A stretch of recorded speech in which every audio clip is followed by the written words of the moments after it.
আসসালামু আলাইকুম। Very good রান্নাঘর থেকে সবাইকে স্বাগত জানাচ্ছি। আজকে একটি সকাল বিকালের নাস্তার রেসিপি শেয়ার করব, কিংবা বাচ্চাদের টিফিনেও কিন্তু এই নাস্তাটি বানিয়ে দিতে পারবেন। ঘরে থাকা উপকরণ দিয়ে কিন্তু আজকে নাস্তাটি বানিয়ে দেখাবো। অল্প উপকরণে নাস্তাটি বানানো হলেও খেতে কিন্তু ভীষণ মজার হয়। বাচ্চারা কিন্তু বেশ পছন্দ করে। আজকের এই ঝটপট নাস্তার রেসিপিটি যদি ভালো লাগে তাহলে ভিডিওতে একটা লাইক দিবেন প্লিজ। আর আমার চ্যানেলে নতুন দর্শক হলে আমার চ্যানেলটি সাবস্ক্রাইব করে আমার চ্যানেলে পাশেই থাকবেন। চলুন মূল রেসিপিতে চলে যাই। একটি বাটিতে 1.5 কাপ আটা নিয়েছি। এখানে 3 চা চামচের মতো আমি সয়াবিন তেল দিয়ে দেব। পরিমাণ মতো লবণ দিয়ে দেব। তেলটা আটার সাথে ঘষে ঘষে মিশিয়ে নেব। মিশিয়ে নেওয়া আমার হয়ে গেছে। কুসুম গরম পানি নিয়েছি। এই পানি অল্প অল্প দিয়ে একটা সফট করে ডো তৈরি করে নেব। কুসুম গরম পানি দিয়ে ডোটা তৈরি করলে কিন্তু রুটিটা বেলে নিতে সুবিধা হয়।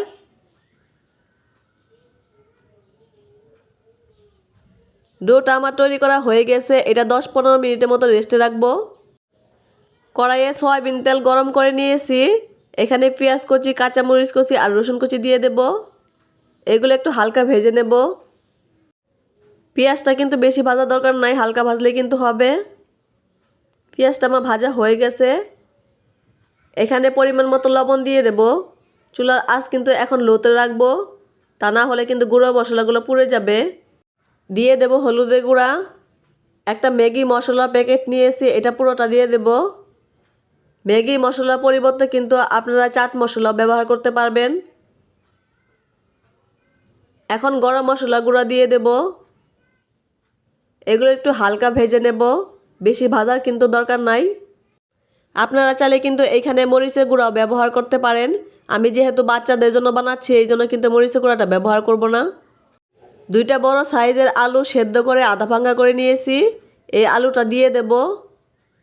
এই মশলার সাথে কিন্তু আলুটা ভাজা ভাজা করে নেব। ভাজা ভাজা করতে করতে কিন্তু আমি খুন্তি দিয়ে ভেঙে ভেঙে কিন্তু আলুটা ভালো করে ম্যাশ করে নেব। আলুর পুরটা কিন্তু আমার রেডি। এটা কিন্তু ভাজতে বেশি সময় লাগে না, 4-5 মিনিটের মতো ভাজলেই কিন্তু হয়ে যায়। এটা এখন ঠান্ডা করে নেব।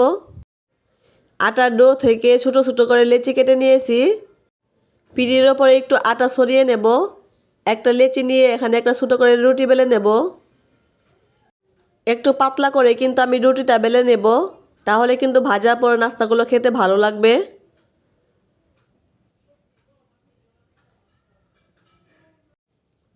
রুটিটা কিন্তু আমার বেলা হয়ে গেছে। একটু পাতলা করে কিন্তু বেলে নিয়েছি।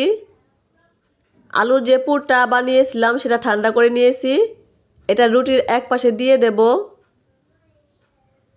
এখন চামিচ দিয়ে এভাবে একটু ছড়িয়ে নেব। এখানে আপনাদের পছন্দ মতো কিন্তু পুরটা ব্যবহার করবেন। বেশি খেতে চাইলে বেশি দিবেন, কম খেতে চাইলে কম দেবেন। আমি মিডিয়াম মতো কিন্তু ব্যবহার করছি। আবার কেউ চাইলে কিন্তু এখানে চিজও ব্যবহার করতে পারবেন, এতেও কিন্তু খেতে ভালো লাগবে। আলুর পুরটা কিন্তু আমার দেওয়া হয়ে গেছে। এখন রুটিটা এইভাবে ভাঁজ দিয়ে নেব।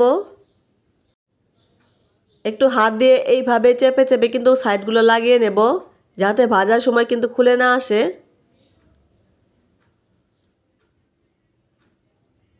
এই তো আমার লাগানো হয়ে গেছে। একটা কাঁটা চামচ নিয়েছি। কাঁটা চামচের মাথায় কিন্তু একটু আটা লাগিয়ে নিয়েছি। এরকম উল্টা করে ধরে কিন্তু আমি একটা ডিজাইন করে নেব। ডিজাইনটা কিন্তু আমি একটু ফাঁকা ফাঁকা করে করছি, আপনারা কিন্তু দেখে নিশ্চয়ই বুঝতে পারছেন। যখন রুটির সাথে চামিচটা লেগে আসবে তখন কিন্তু আবারও একটু আটা লাগিয়ে নেবেন, তাহলে কিন্তু ডিজাইনটা করতে সুবিধা হবে আর লেগে যাবে না। যে সাইডে আমি একটু ফাঁকা ফাঁকা করে রেখেছিলাম, চামিচের উল্টো পাশ দিয়ে কিন্তু ওইভাবে ডিজাইন করে নেব। বলার চেয়ে কিন্তু দেখে নিলে কাজটা করতে বেশি সুবিধা হয়। আপনারা দেখে নিশ্চয়ই বুঝতে পারছেন আমি কিভাবে কাজটা করছি। আমার একটা কিন্তু রেডি করা হয়ে গেছে। এইভাবে সবগুলো করে নেব। প্যানে সয়াবিন তেল দিয়ে একটু হালকা গরম করে নিয়েছি। খুব বেশি তেলে কিন্তু নাস্তাগুলো ভাজার প্রয়োজন নাই, অল্প তেলে কিন্তু নাস্তাগুলো ভাজা হয়ে যাবে। যেহেতু ভিতরে পুরটা রেডি করাই থাকে সেহেতু কিন্তু এই নাস্তাগুলো ভাজতে বেশি সময় লাগে না। 2টা করে নাস্তা কিন্তু আমি প্যানে দিয়ে ভাজবো। নাস্তাগুলো একটু কালারফুল করে ভেজে নেব। এগুলো ভাজতে কিন্তু 4-5 মিনিটে বেশি সময় লাগবে না। এই তো দুইটা নাস্তা কিন্তু আমার ভাজা হয়ে গেছে। তেল থেকে কিন্তু আমি নাস্তাগুলো উঠিয়ে নেব। আরও দুইটা নাস্তা কিন্তু আমি প্যানে দিয়ে দেব। এইগুলো 4-5 মিনিট করে কিন্তু আমি ভেজে নামিয়ে নেব।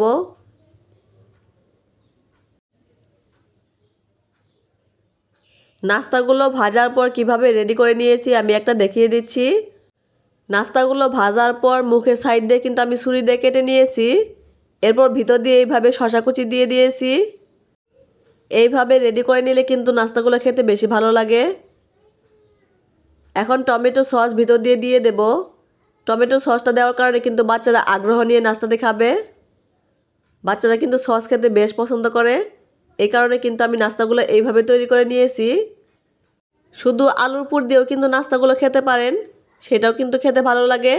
একটু টেস্টি করার জন্য কিন্তু আমি এইভাবে তৈরি করে নিয়েছি। সবগুলো নাস্তাই কিন্তু আমার রেডি।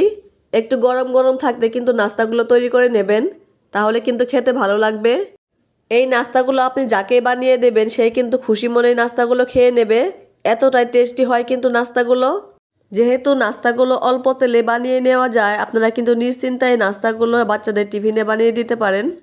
এছাড়া বাচ্চারা কিন্তু এই ধরনের খাবার খেতে বেশ পছন্দ করে। আজকের এই নাস্তার রেসিপিটি আপনাদের কাছে কেমন লাগলো অবশ্যই আমাকে কমেন্টে জানাবেন।